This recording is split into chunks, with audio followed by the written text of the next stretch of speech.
दोस्तों राधे राधे, जय श्री कृष्णा। मैं पुष्पा ब्लॉग संगीत आप सभी का अपने यूट्यूब चैनल पर स्वागत अभिनंदन करती हूँ। आज मैं आप सब लोगों के लिए बहुत प्यारी सी गारी गीत लाई हूँ। मेरी गारी गीत आप सबको कैसी लगती है प्लीज़ कमेंट करके ज़रूर बताना। दोस्तों अपना लाड प्यार दुलार आशीर्वाद भर भर के देना। ए दुल्हे साले तोरी बहिनी जमान सुनाइन की हवाल, सुनाइन की हवाली। है दुल्हे साले तोरी बहिनी जमान सुनाइन की हवाल, सुनाइन की हवाल। तोहरी बहिनी मोरे भैया पे दीवानी, तोहरी बहिनी मोरे भैया पे दीवानी। नहू के साथे छोड़ाओ जई माल, सुनाइन की हवाल, सुनाइन की हवाली। है दुल्हे साले तोरी बहिनी जमान सुनाइन की हवाल, सुनाइन की हवाल।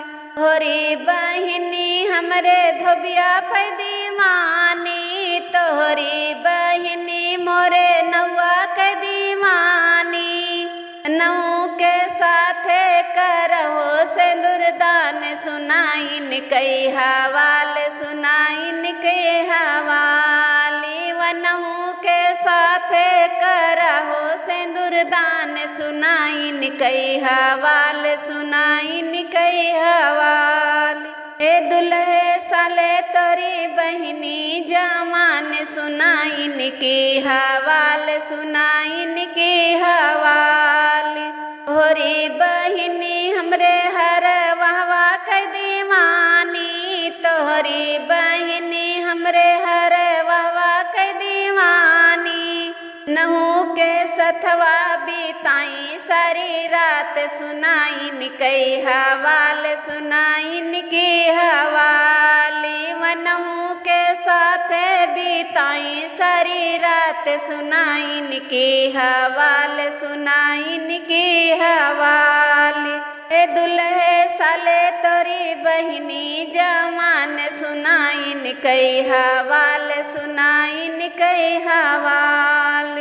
निया को जुनिया गौवा में घूमई, जुनिया को जुनिया वे तो गौना में घूमई।